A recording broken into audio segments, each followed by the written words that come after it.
I'm calling because I'm very concerned. We have some actual proof that a trucker may actually be transporting bird flu. We have a federal agent who is aware, who has taken the documents to many agencies, including New York State Police, the FBI in many, many states, infection control disease. And what this trucker reported was that he works for Department of Homeland Security.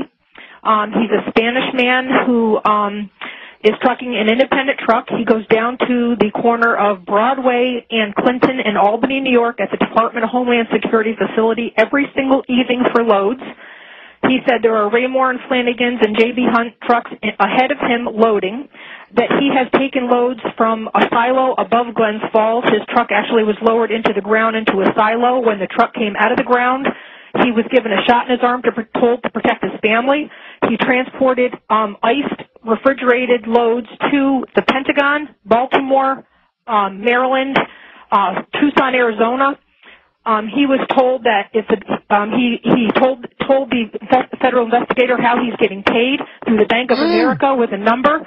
He walks up to a window. He presents his number.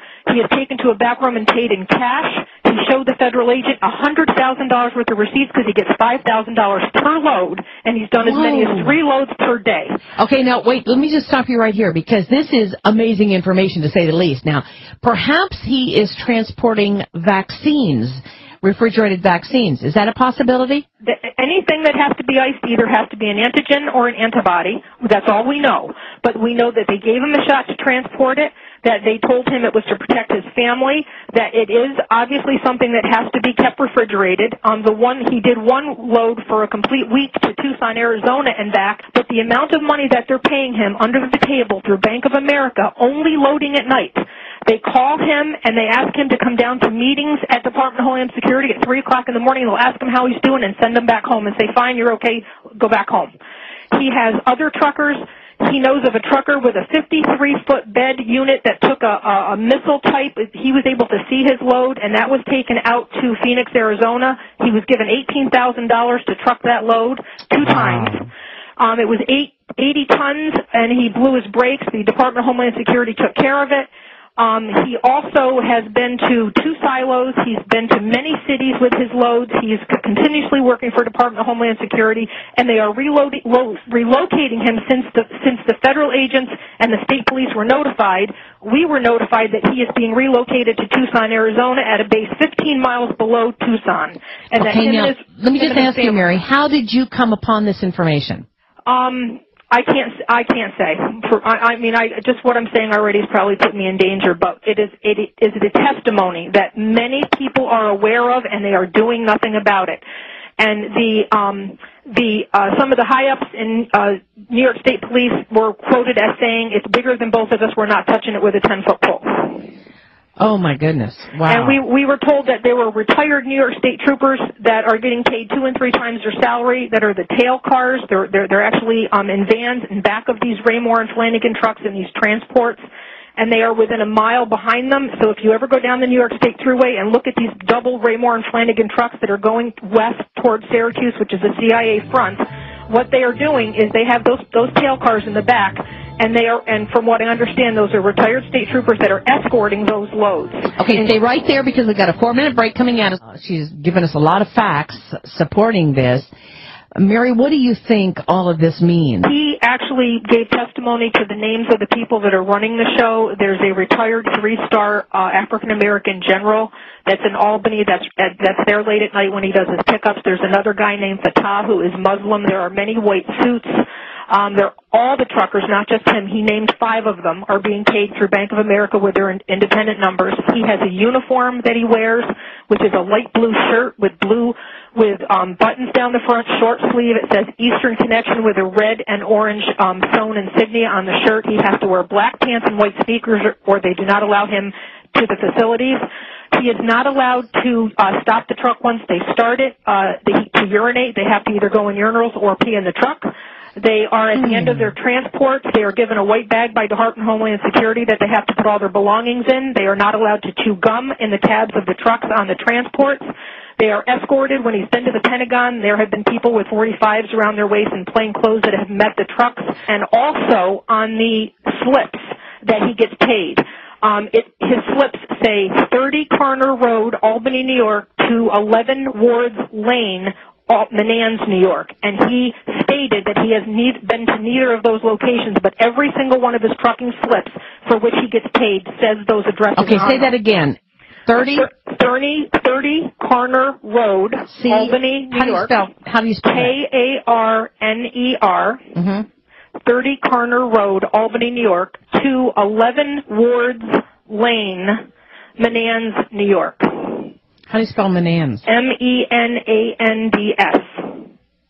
And he's also been transported by Menands police to the city limits when he leaves the facility with a load, and they turn around at the city limit and return as he progresses on with his transport. Okay, now my question is, why did he begin talking about this, or who did he decide to tell this to? Obviously, he knows that he's not supposed to be telling anybody this information. The impression that I got from the agent that I spoke to, because many people got this, I guess they have sent this to a lot of agencies, is he spoke to someone that he knows personally, and he didn't think he was doing anything wrong. He just thought he had a good gig. I think he just thinks he has a good gig with the government. When he was giving the testimony, it was an innocent testimony, and they did not bring up FEMA trains, bird flu, and any of that because they didn't want to tip him off that, that he might be doing something wrong because these people have their claws in him hour by the hour, all day long.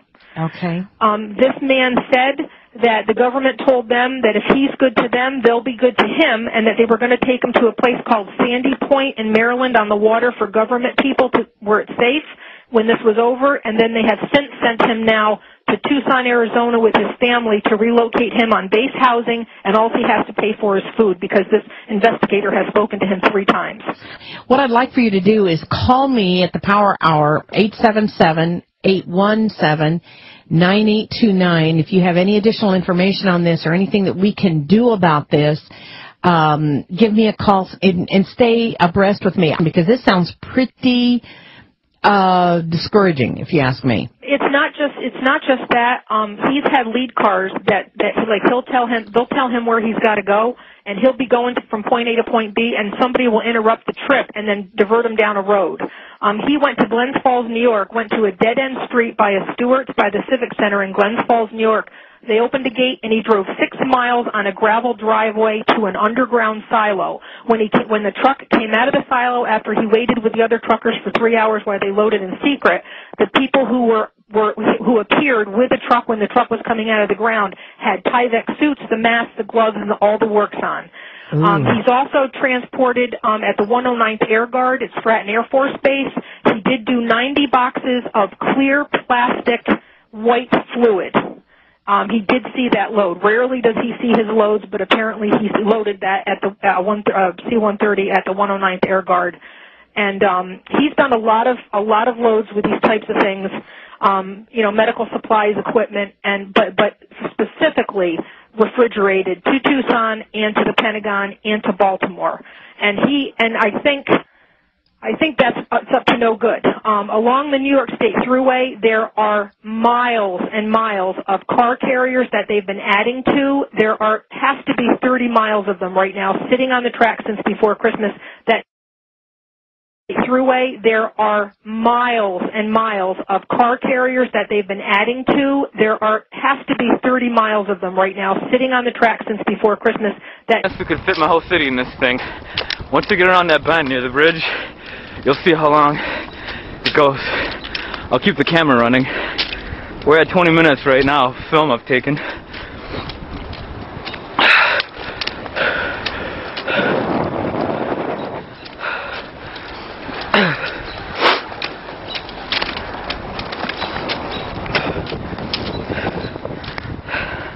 Alright, I'll try to start jogging.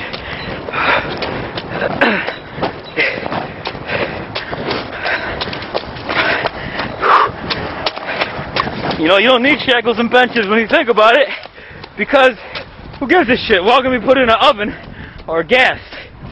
Why does it matter?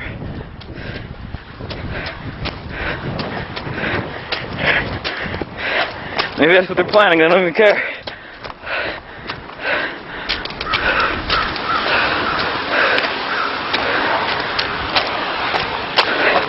take a look. Get out here. Look at that. Still going. All the way down. It's wide open. Doesn't end. It goes all around the bend here. But take a good look. Alright. Now I was gonna get lucky today. Well, I'm inside one of these damn things.